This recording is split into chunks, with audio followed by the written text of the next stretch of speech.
Hello, and welcome to today's virtual program of the Commonwealth Club of California. I am Brad Berman, your host for today's presentation. It is my pleasure to extend a special welcome to any new club members who are listening. We also invite you to visit the club's website for a complete listing of all Commonwealth Club events and to register for any of our future events as well. Now, we will begin our program and the official recording.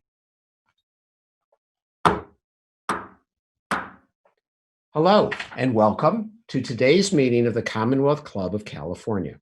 I am Brad Berman, your host for today's presentation. Eric Siegel is the chair of the club's Personal Growth Forum. We welcome our listening audience, and we invite everyone to visit us online at commonwealthclub.org. This presentation is free as part of the Commonwealth Club's virtual program series on the impact of COVID-19. It is generously supported by the Chan Zuckerberg Initiative and a collaborative of local funders and donors. We are grateful for their support and hope others will follow their example to support the club during these uncertain times by making a donation on our website at commonwealthclub.org. We also encourage questions from the listening audience today. Just write them down on the YouTube channel or in the comments on Facebook Live, and we'll try to get to as many as possible. And on with this evening's presentation, Managing Anxiety in the Time of COVID-19. It's a stressful time. We're understandably anxious as we face a dangerous and unprecedented situation and uncertain future. Ordinarily, we would try and cope as best we would commonly do, such as reaching out to friends and families for a supportive hug or gather together to talk things through. These are the ways we usually manage stressful situations. Yet during this time of coronavirus, we have to be physically distancing from each other. We want to make sure that our loved ones are safe, yet our presence can endanger them. We need to handle complex, unprecedented situations quickly and competently, yet our impulse may be towards panic, anxiety, and therefore avoidance. It therefore gives me great pleasure to introduce my colleague, Dr. Michael Tompkins, co-director at the San Francisco Bay Area Center for Cognitive Therapy and assistant clinical professor at the University of California, Berkeley, who specializes in the treating of anxiety disorders. Good evening, Michael. Good evening, Brad. Nice to see you again. It's a pleasure as always. We are fortunate that Dr. Tompkins is going to spend with us an hour sharing a few strategies that may help us to manage our anxiety more effectively. And he will also address several questions relative to this time frame in our lives and the challenges we face. Hopefully, we'll be able to address several of your own unique questions and concerns as well. And with that, Michael, please. Well, it's a pleasure to be here, Brad, and I'm hoping that we can actually, have an informal question and answer kind of thing, and hopefully I'll have some answers that will be helpful to our listening audience. Great, thank you. So what we decided that we would do would be to try and come up with a question and answer process here rather than just a straightforward presentation. It would be more dynamic and hopefully keep you actively engaged in this conversation. So, Michael, if I may ask, what is anxiety, fear, panic, and stress? Well, it depends upon what you read, but for our purposes, I think we can define stress as the physiologic response to a challenge. We might define anxiety or worry as anxious apprehension. And then fear is this automatic, protective fight or flight response that we have to an imminent threat or danger. The important distinction between worry and fear is that worry has a lot more thinking in it than fear. Fear is very automatic. Worry, a lot of cognition in it. And so when, for example, if I'm walking down the sidewalk, and I hear a sound coming from the alley, I will make an evaluation. I'll have a thought. I'll have a cognition. And that thought will be perhaps threat or danger. Once that happens, I become anxious, and I have this physiologic response to that evaluation, and my body is kind of preparing itself to moderate whatever exposure I might have to this perceived threat or danger. But the operative word in worry is perhaps threat or danger. Hmm. So in worry, what we have is uncertainty, right? And so what we have right now is a lot of uncertainty about many, many things. And so it is natural for us all to be worrying. And one of the questions that we have on the table is like, when is this worry productive worry and when is it unproductive worry? Can you expand a little bit further? It's interesting you phrase it that way. What does productive worry mean? Productive worry really is about orienting us to solve a problem. And the problem, when it comes to worry, is generally a perceived threat or danger. So if you're giving a big presentation tomorrow, you might start to worry. You might start to worry about your performance, and you might perceive that as a threat of not performing well. So then you will develop a plan, and it will be a preparation plan. You'll study, you might kind of rehearse it a couple of times with colleagues, you might make a PowerPoint, you'll do a number of different things. That's productive worry. Once you've done that, worry has done its job. And now you can move on from worry. Unproductive worry basically is worry when there's actually no real solution. Meaning you have very little influence over the outcome. If I'm preparing for a presentation, I have some influence over the outcome, meaning how well I do. But if I'm worried about the economy, I have very little influence over the economy. Right? And so what plan can I develop to solve the threat of the economy? And the answer is not much. So what happens for people who actually worry excessively is that they often engage in unproductive worry, not productive worry. And what would be examples then of unproductive worry? Just simple things that you've seen. Unproductive worry would be, for example, you lay down in bed at night and you start to worry about, how the company is doing. First off, you have very little influence over how the company is doing. You have a bit of influence. You have your participation in the company, but if the company includes 1,500 people and you're just one of them, while you have some influence, you don't have control. And so not only that, at 11 o'clock at night, even if there was something for you to do, you can't do it then because it's 11 o'clock at night, right? And so unproductive worry really is a worrying about trying to control outcomes that you have very little influence over. And one of the things the only thing that really distinguishes between normal worry versus abnormal worry, if I could use that term, is that people who worry normally or productively worry about the same things that people worry about who worry excessively. They worry about their health. They worry about money. They worry about world events. They worry about the same kinds of things. But the difference between someone who has perhaps a problem with worry is that when they're ready to stop worrying, they can't. And Really? so it's the controllability or perceived lack of controllability of worry, which really distinguishes it between what's, quote, normal worry and what's not normal worry. So there may be many of us in the listening audience who tend to worry more than not about particular things. So are you suggesting that it may be fallacy to think that if we just keep thinking things through over and over again, we're going to come up with the solution or the answer? Right. That is a fallacy. It's a fallacy if your influence is very limited on an outcome. It doesn't really matter how much you worry about something or how much you plan it out.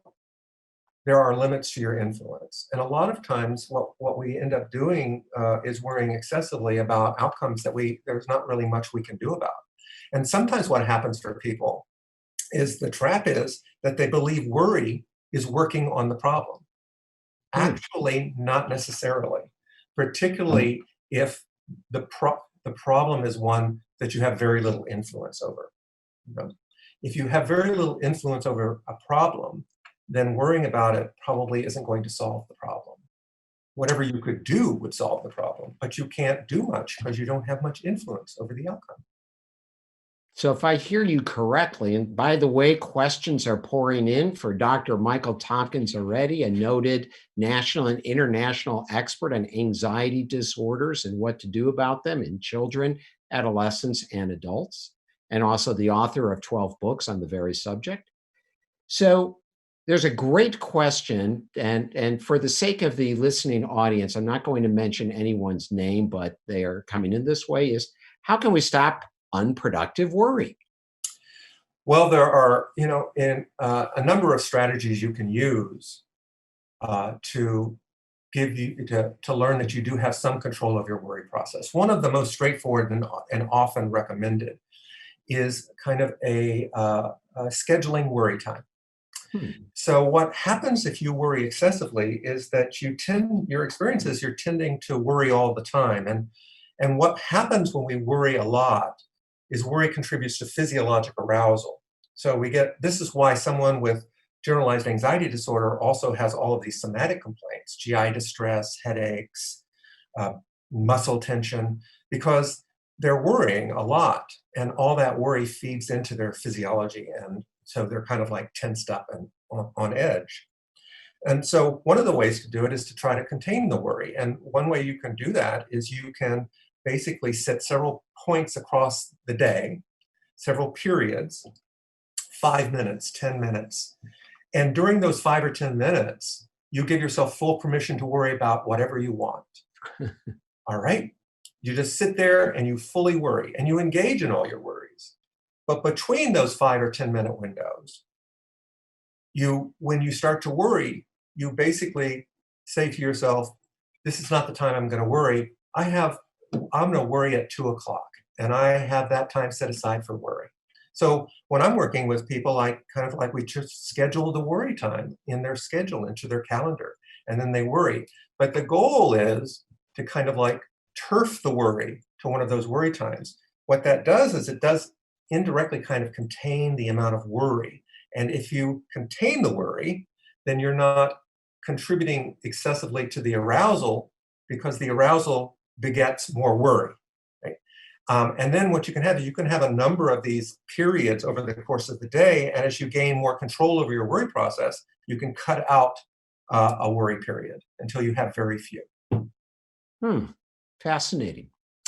So if hearing you, would you distinguish for a moment the difference between, our audience here, is the difference between arousal and fight or flight? Or are you really saying they're the same thing? No, fight or flight really is, that's like with a panic attack or with fear response, that's a sudden rush of fear or terror. Sudden rush of fear or terror. I think all of us know the difference between the experience of anxiety or worry and terror. Right? So if I go back to the analogy, if I'm walking down the sidewalk and I hear a sound, I'm not really certain what that sound is. It may be danger, it may not be danger. That's why I have the thought, perhaps that's danger. However, if I turn the corner and go down the alley and someone points a gun at me, it's no longer perhaps I'm in danger. I am in danger, and what my biology will do will protect me immediately and automatically, and I won't even think about it. It will just happen. And 3 things will happen. 3 actions will happen. Either I'll escape if I can, or I'll freeze if I can't, or if there's a movement, I'll shield. Right? Those 3 things will happen automatically. And we will make that decision in an instant. And our ability to make that decision in an instant is what has contributed to our survival. But fear has very little thinking in it, because Mother Nature, in her wisdom, didn't trust us enough to say, you'll be able to make the decision about whether you're in danger or not, and you can think about that and fine. No, Mother Nature in her wisdom constituted us to act before we think when it comes to fear. Thank you. So before we get to another excellent question about unfocused anxiety, I want to first ask you, that's what it appears like for adults, but how would this sort of arousal versus panic response appear in children or in teens?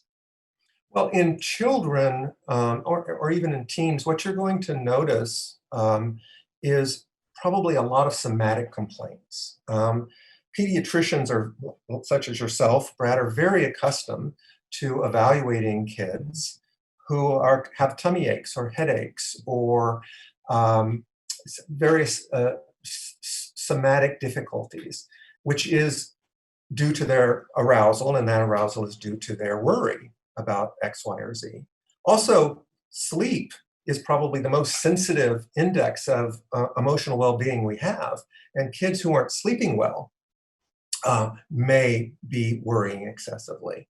And then also this idea of like when kids start to regress to old behaviors that they did when they were young but have outgrown, this could signal that the kid is anxious.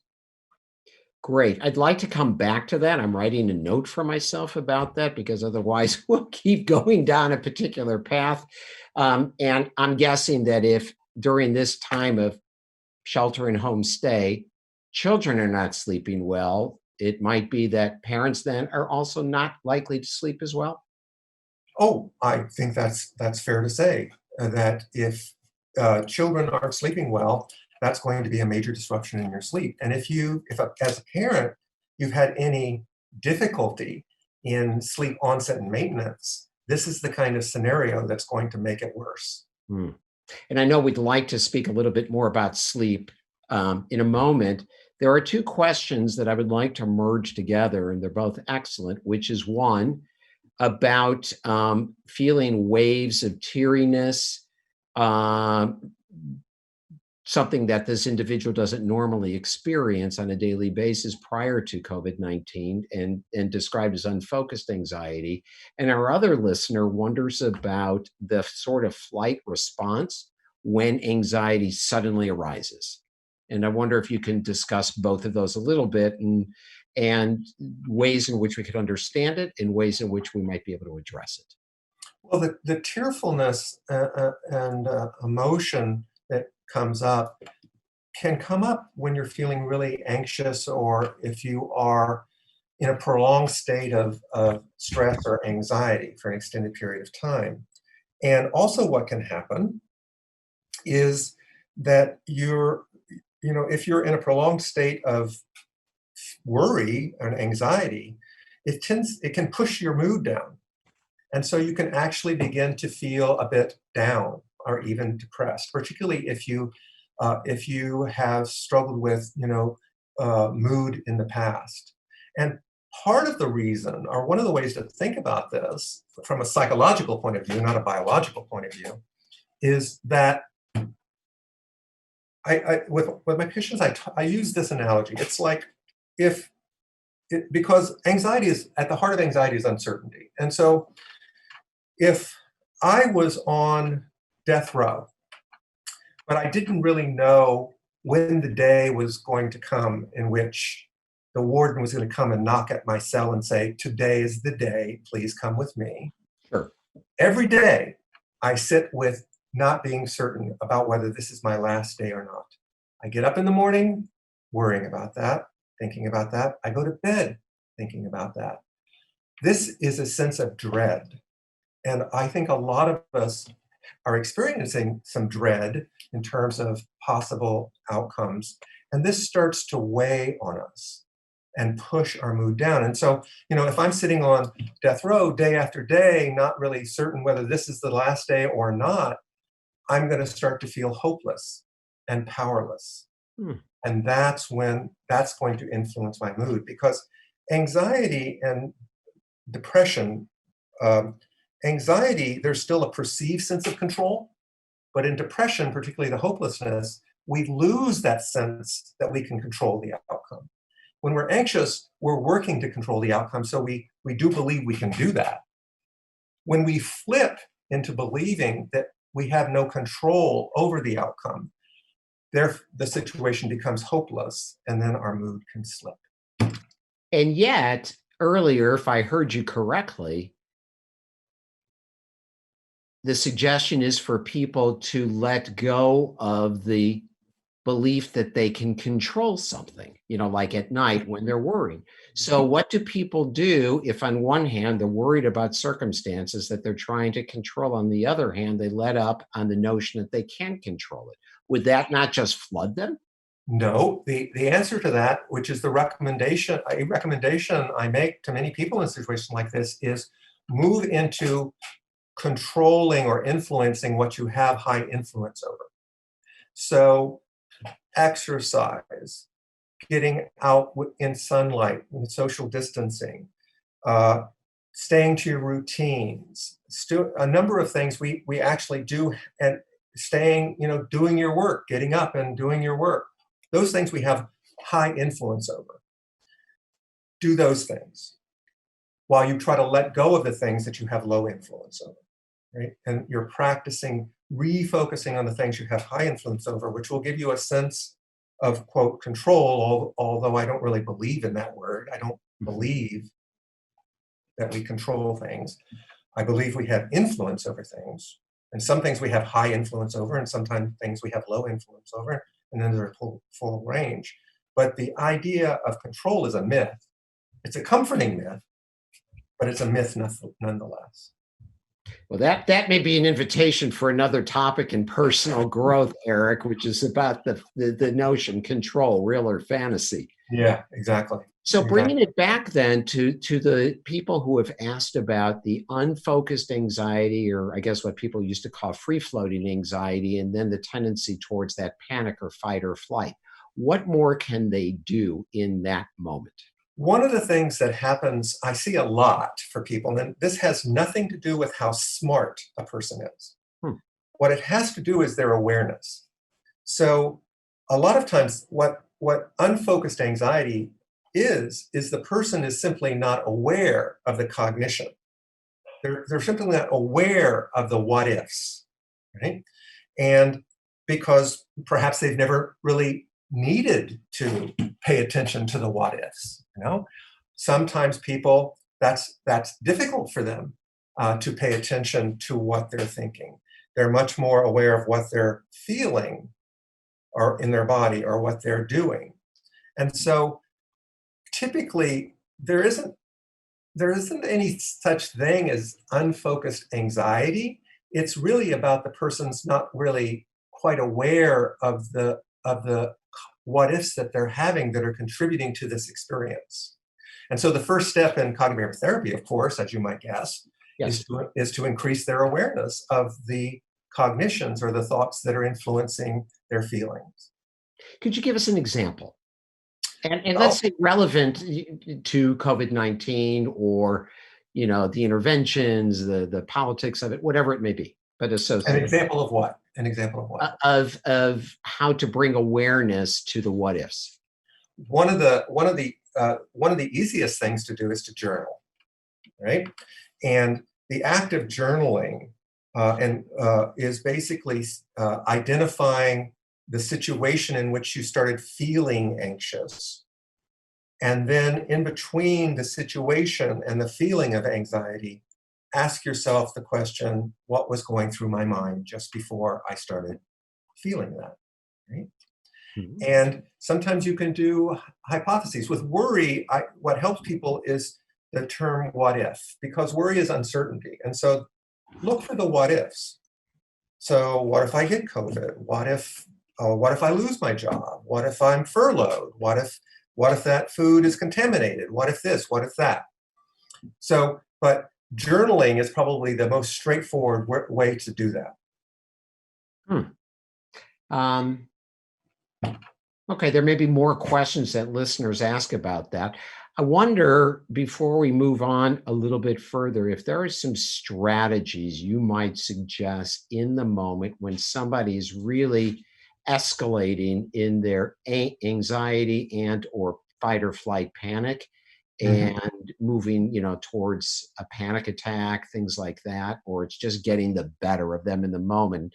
Just so you know, some of the listeners talked about crying, Mhm. anger, Mhm. just blanking out. Mhm. Mhm.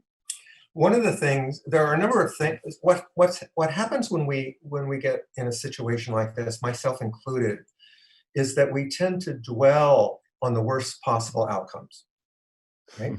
We tend to catastrophize, and it's not that we catastrophizing is necessarily a bad thing, but we dwell on it. We dwell on the worst possible outcome. And if you look at the statistics on COVID, the likelihood of actually coming down with COVID is probably pretty low, but it doesn't feel that way. It Right. feels high. It feels high, right? But what happens is we dwell on the worst case scenario. So one of the things I do is I basically spend some time thinking about the best possible outcome, because my anxious mind's not spending a lot of time there, right? So I try to redirect my attention to the best possible outcome. The other thing I try to redirect my attention to is successfully coping.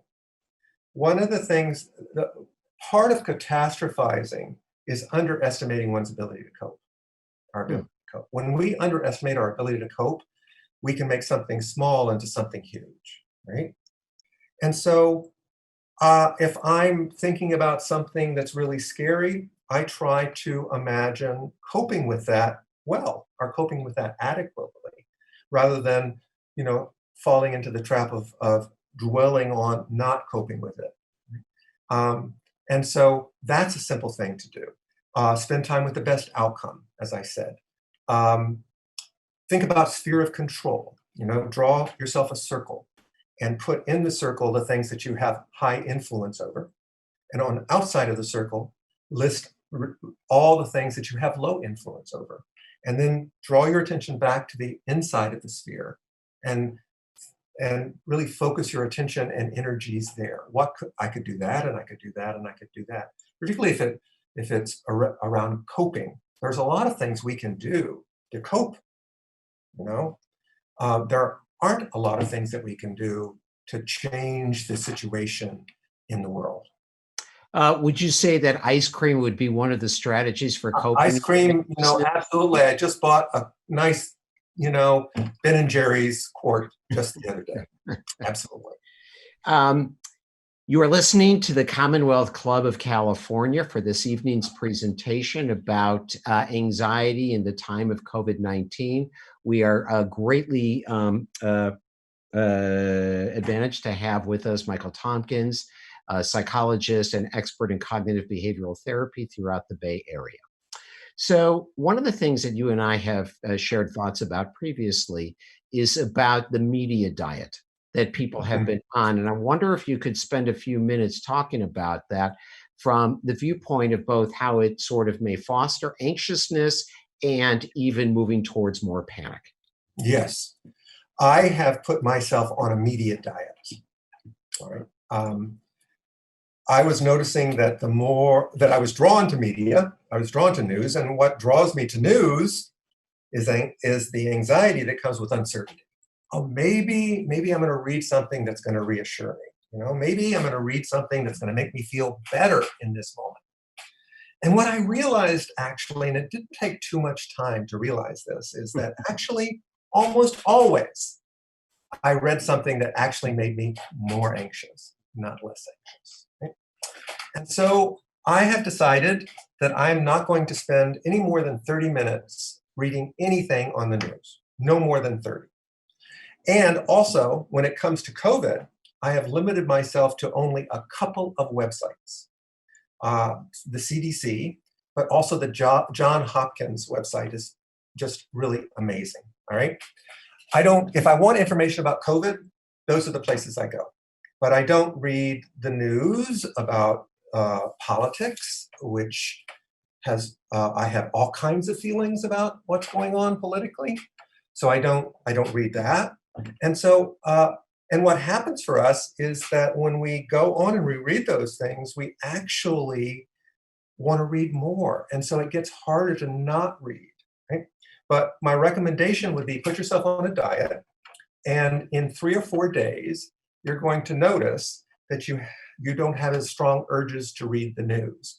And not only that, the reading the news offers you very little in terms of what influence or what you could do to help you cope, right? Websites around coping and things like that, yes. But the news, the headlines, no. Sure.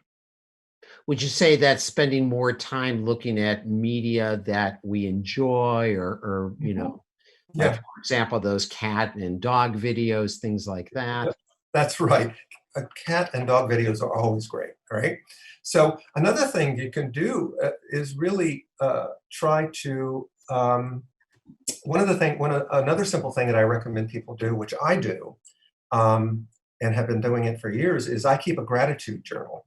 Huh. So in a situation like this, we kind of lose sight of how fortunate I am. I'll speak for myself, how fortunate I am. My worst day is better than millions of people's best day. Right? And I keep a gratitude journal, and the way to keep a gratitude journal is you don't do too much of it, but you basically reflect in your journal on a couple of things that you're grateful for. And I usually have people kind of go from their inside to their outside, which is like, I'm grateful that I can hear you. I'm grateful that I can, on my walk home, I can enjoy the gardens. They're in wonderful bloom now. I'm also grateful for my family. And one of the things that I really include in my gratitude journal a lot is my family. And I'm very grateful everyone's healthy and safe. I'm grateful I have a supportive spouse. I'm grateful I have great kids. So you just, list out some things, but don't list them. Kind of spend some time kind of describing what that experience is like for you, why it's important. Spend some time with gratitude, rather than spending time with, worry. Thank you for that. And the listeners should know that at the end of this presentation, Dr. Tompkins will share a slide of information with us about some websites that you can go to that address themes of anxiousness and anxiety that may lead you to even further methods of support and guidance. So before we move on to something else, and then definitely want to get to children, if I hear you correctly, then you're talking about trying to organize our worries, organize our fears, and begin to separate out what's something actionable and what's not actionable, Mhm, mhm. and begin to let go of much more. That's right. Another thing that helps to organize that is to focus on probability, not possibility, right? Because Okay. anything is possible, you know? Yes. So looking at, the CDC and trying to gather data about probability. If I organized my life relative to all the possible bad things that could happen to me on any particular day, I would never leave my bed, which would diminish my effectiveness in life. The reason we're effective as organisms is that we organize our actions relative to probability, not possibility. Right? And this is really important when you start thinking about how you spend your day. Years ago, I love this story. Years ago, I was working, my wife and I were doing this big remodel and we were adding a second floor. We were working with this wonderful architect.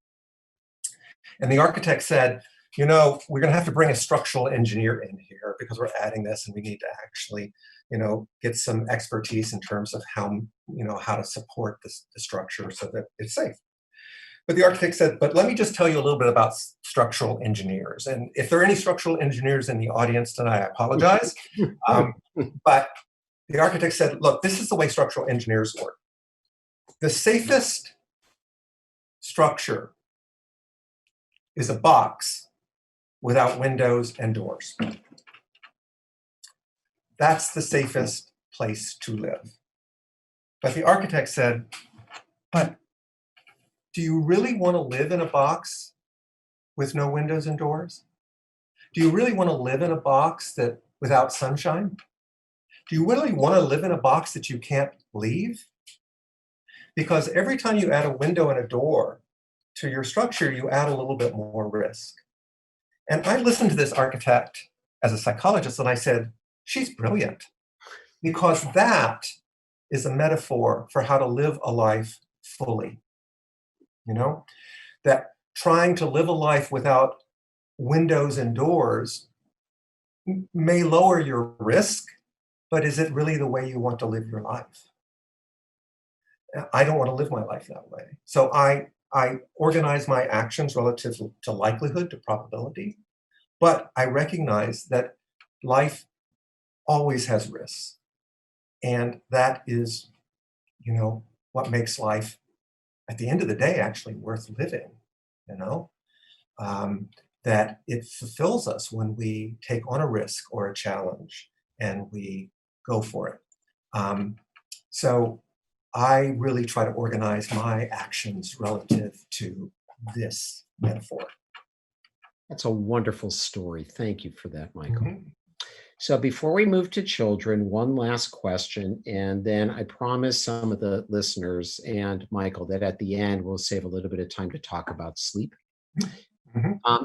And so the specific question, which I thank the listener for, is what might you suggest related to people whose job it is to either read the news or be involved in an industry that has to pay attention to that? And more specifically, if they are involved with, I'll say loosely, the COVID-19 Mm-hmm. healthcare providers and so on, first responders. So it sounds like the question is, my job is to read the news. Yes. Or to be involved with COVID-19 every waking moment you're Every involved. waking moment, maybe you're a physician planning response or something like that. So you're involved in Yes. this. I think that probably the best thing that one could do in a situation like that would be to make sure that you have a really good self-care plan and you're following it. Right? That at the end of the day, you're spending a lot of time with all the bad things that could happen, and there are a lot of bad things that could happen. And I would say we're all kind of like experiencing all the bad things that could happen, but to actually have that in your face all day, I think would be really hard. And so I would be, if it were me, I would be making sure that I have that the time I'm away from that, I am really taking care of myself. I'm exercising, I'm getting out, I'm spending time with my loved ones to the degree I can. If I start to worry, I'm going to use some of these strategies we've talked about today. I'm going to avoid, drinking too much alcohol, too much caffeine. I'm going to really try to take care of myself. And that actually sounds easier said than done many times, because a lot of times when we're really worried and anxious, we get so swept up in the experience that we actually lose sight of the fact that there are some things that we could do to help ourselves cope in this moment. But make it a priority. Thank you. Thank you. Very, very unique and difficult situation for sure. So let's talk for a moment about children and teens, because there are many parents asking questions in our listening audience tonight. So you mentioned that children and adolescents do show anxiety, and I know you just mentioned a few. What are some of the ways that you might suggest that parents can help, specifically around the whole relationship of remaining at home right now, not being able to go out, see their friends, go to school, Absolutely. observing media, and so on? What are some of the strategies and techniques that parents can use to support their children? Yes, I am so sympathetic for parents right now who are sheltered in place with little ones. My kids, I have two daughters, they're young adults now. I have neighbors who have little ones. So we have teddy bears on our windows like all our neighbors. I just can't imagine that, actually. It's hard enough. And then the parents are trying to kind of like basically homeschool their kids. I mean, it's just like, it's overwhelming. It's overwhelming. But what can you do with your kids if your kid is over anxious? There are a couple of things you can do. You can provide information that's appropriate to their developmental age. And so when your kids come to you with questions, try to answer those questions in a straightforward, honest way, but don't provide more information than they're asking, right? Another thing you can do is you can teach kids you can teach them what are called somatic arousal, strategies. So you can teach them belly breathing. Make it a game. In my office, I have a little piece of blue felt. I have a rubber ducky. When the little kid comes in, I put it on their tummy, and I ask them to give the ducky a gentle ride on their belly. Right? So, teach them to breathe belly. Teach them to relax and tense, do progressive muscle relaxation. With little ones, you're going to just do a few. You're not going to do 12 groups, but tighten this part, tighten the gut, and tighten the legs. The other thing is that if your kid is really worrying a lot, you can have the kid give the worry a name.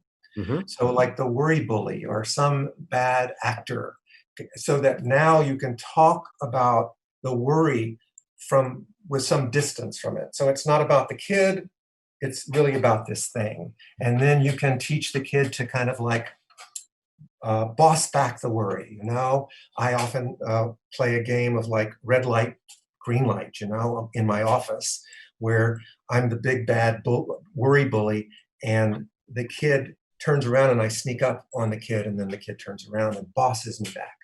So, and the last thing you can do or not do is to remember that one of the things that happens with kids, but can happen to all of us, is don't confuse your kids' anxiety that they may be pushing back on you, but because they're anxious. They're not bad kids. They are actually really anxious, and not confuse a tantrum necessarily with, that they don't want to do this or they don't want to do with that. They may be very overwhelmed in that moment, and it may not be easy for them to do what you're asking. And so treating it as oppositional behavior, it can be a problem. That's a great point, and it would be beyond the time frame of this conversation this evening to delve into how you tell the difference more. But are you suggesting that children also may feel more worried or anxious as they feel the worry or anxious in their parents? Yeah, I think that, one of the things to keep in mind is that if you're a parent and you run a little anxious, you want to be careful that you're not worrying aloud. Because if you're worrying aloud, meaning that you're just worrying and you're talking about your worry, and you have little ones, kiddos around, what you're doing is modeling something about the world, which may not be helpful to your children. I think instead what you want to model is coping. That's what you want to model. You want to reassure your kids and say, this will pass. We've been through hard things before. Let's talk about how we can help you get through the next couple of days and work out a coping plan for kids. The last thing about kids, and this is true for all of us, and it's probably relevant when we get to sleep, is that you want to help your kids maintain their routines as much as possible. Those routines will ground your child, in the same way that when, toddlers wanted to, when story time came, they often want the same story over and over again, because that same story is reassuring for them. And you try to introduce a different story, they don't want to do that. And so young kids in particular benefit from routine. And so to the degree possible, try to maintain the routine. But again, I'm going to say is that, when both adults are working from home and you have little ones, that's easier said than done. But try to strive for that. And the other thing is routine really is one of the ways that we influence our circadian clock, and that will influence our sleep. And this is particularly true for teens, because now teens are free to follow their clock, many times, which is okay. It will give the teen and you a real good idea of what their true clock is, right? But even then, you want them to try to maintain a standard lights out time and standard get out of bed time, whatever their clock determines in this particular time. Sure. No, thank you, and appreciate that. Back to a question that I'm presuming a mother had asked, which is, would you give a few thoughts about how you help young children, before we get to adults, 3 to 8-year-olds, 3 to 9-year-olds, in terms of sleep difficulties at this time? And I don't mean the routine ones, but I mean ones that have, popped up since all of this has happened. If what you're going to want to, some of the things you're going to strive for is you're going to try to help your kid stay in bed. Is the first thing. Help your kid stay in bed. Right? So it's much easier in the evening. So when you do story times, do story time in your kid's bed, not story time in the big bed. When my kids were little, we would do story time in the big bed, and we would have watermelon and story time. But at this particular time, if your kids are anxious, you want to do story time in their bed. And the reason is it's a lot easier for you to get out of their bed than it is for you to take your kid from your bed to their bed, because the likelihood your kid's going to awaken during that transport is high. Sure. Right? The other things that you want to do is you want to kind of like teach them some strategies at bedtime to cope. You can set up a reward system. One of the ones that I like the best is that I call connect the dot, which is basically having a big reward, getting a silhouette of that reward, putting it on graph paper, and where the drawing touches the graph paper, put a dot. And each dot represents a reinforcer. And so ideally, when the kid connects all the dots, they get the big reward, but in between every third dot, they get a small reward. And so now you have a reward system to help them kind of like stay in bed. And so you could have them stay in bed, or you could reward them for when you return them to bed, they come to you and you return them to bed, that they return to bed with grace and no pushback, and they get rewarded for that.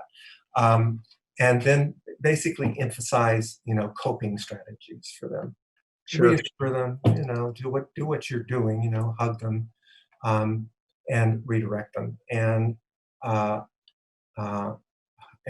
again, naming the worry bully can be helpful to externalize their worry for them. Mhm. Michael, that dot to dot and little reward and big reward sounds actually kind of fun, like for Yeah, it adults is as fun. well. It is fun. So can we segue then? Maybe we should be doing that with adults that are having a hard time sleeping right now. Well, I think that if we go to sleep in general, Yes. the way to think about sleep is that there are 3 drivers. Well, first off, the problem is that if you have struggled with insomnia, this time is probably really hard. If you kind of like semi-managed your insomnia over the years, this time is going to be really hard for you.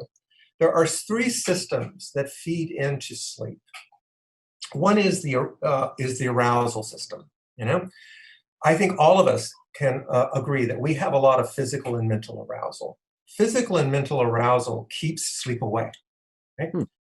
The other process is what's called the sleep drive system.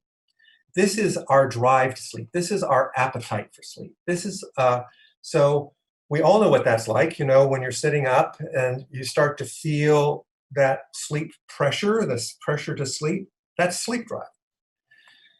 The other is the biologic or the circadian clock, which works kind of like in tandem with sleep drive.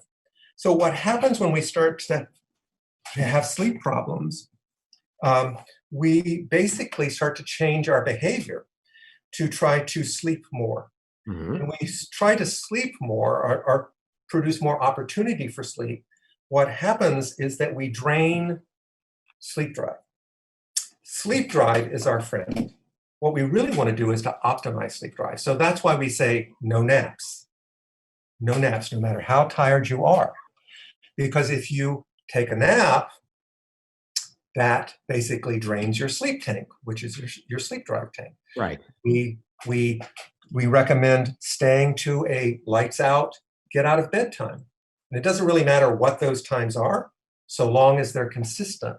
And that consistency helps with our clock, but also helps with our sleep drive. Don't stay in bed if you're not asleep, trying to produce more sleep. Because if you do nap or kind of like nap in that state, you're basically driving down your sleep drive. The other thing that really is influencing all of us right now is our clocks, because our clocks are really influenced by routine. And a lot of us don't have the same routines that we did, even a few months ago. And routine kind of like entrains routine entrains our circadian clock. It entrains our mood. It entrains a lot of things. So, for example, routine, like eating meals at the same time. Now you might find your mealtime shifting around for whatever reason.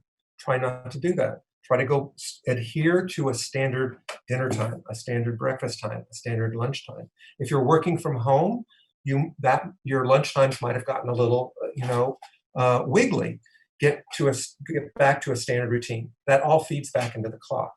Try to maintain socialization. Socialization affects clock, right? So when we're working with someone with chronic insomnia, we're really trying to target those three systems. And then the arousal system is some of the things we've talked about, of like relaxation, meditation, things like that to dampen your arousal, thinking strategies to help your arousal. But trying to make sure you don't stay in bed when you're not asleep. Say that again, please. Making sure you don't stay in bed when you're not asleep. Okay, great. So we have about 5-6 minutes left. Would you say one quick word, therefore, about screens in bed and sleep, even if you can filter out blue wavelength light? Blue wavelength light, the evidence is not strong about its contribution to arousal, right? But it's really about content. It's about content, right? So so I would never read the news just before bed. If I want to get my arousal system going, read the news just before bed. I'm not going to do that, right? The other thing is, don't do any other activity other than the 3 S's: sleep, sick, and sex. That's it. Don't do any other activities, because what happens when you do other activities that are arousal, this really interesting thing happens. Pavlovian classical conditioning, which means that when we're engaged in an activity that's arousing and we're in bed, our minds start to link bed with arousal. So now when we get into bed, boom, bing, our minds are turned on. So this is another reason, like, don't do anything other than those 3 S's in bed. And when you're not asleep, get up out of bed. Because if you stay in bed awake, what you're doing is conditioning your mind to be awake. And every mother knows how this works. Because if you're a mother and you were nursing, your mind probably awakened a few minutes before your baby cried if you had a standard nursing time. Your mind was conditioned to awaken. That's what happens when you stay in bed awake. Wonderful. That's fascinating. Thank you so much for that. So last question before we begin to fade out this evening's presentation is, when should we worry, and when might you recommend that people begin to seek professional guidance or counsel? It's a terrific question. there's a difference between anxiety and anxiety disorder. And all the disorder means is that it's like these 4 Ds. One is your anxious response is disproportionate to the objective threat or danger, right? So you're not just anxious, you are super panicky anxious, all right? Most of your friends and colleagues probably aren't having panic attacks. If you're having panic attacks, you're having a disproportionate emotional response to the situation. The second D is distress. The anxiety itself is very distressing for you. You're losing sleep, you can't think about anything else, you're preoccupied, you're having trouble focusing on your work, distressed. The third D is disruptive, meaning that actually your anxiety, and often it's avoidance, has disrupted your life. You're not doing things that you used to do. You are finding it hard to work. You're finding it hard to maintain your typical routines. And the fourth D is duration, which is that we all have anxious responses to events, but typically our systems calm down within 6 months. If you are still really, you have these other 3 Ds in play for longer than 3 months, it's probably an anxiety disorder. So the goal of treatment is to actually remove the 4 Ds so that the disorder disappears. But the anxiety doesn't disappear because anxiety is normal. So the other thing is, if you have struggled with an anxiety disorder in the past, you probably are having a worsening of your symptoms. That would be the time to actually go back to your therapist, work with an anxiety specialist to get some help. And it may be the time to talk with your psychiatrist or your physician about medication, particularly if you're not sleeping well. But I really would recommend those who are thinking about help to think about working first with, a therapist who's an experienced anxiety disorder specialist. Thank you. So this would be a great time to show that slide, please. I'll do that.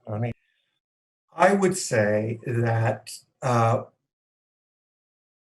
we will get through this, and we will get through this together, and we will learn some things that will help us be better prepared for this should it happen again. And I think this is the time for us to reach out to each other, to be patient with each other, to lean on each other while we wait for this to pass. Thank you for those just wonderful words and the feelings behind it. And we are ever so grateful. We are also grateful to our live listening audience, as well as those who will access this recording at another time. And now, this meeting of the Commonwealth Club of California, commemorating its 116th year of enlightened discussion, is adjourned.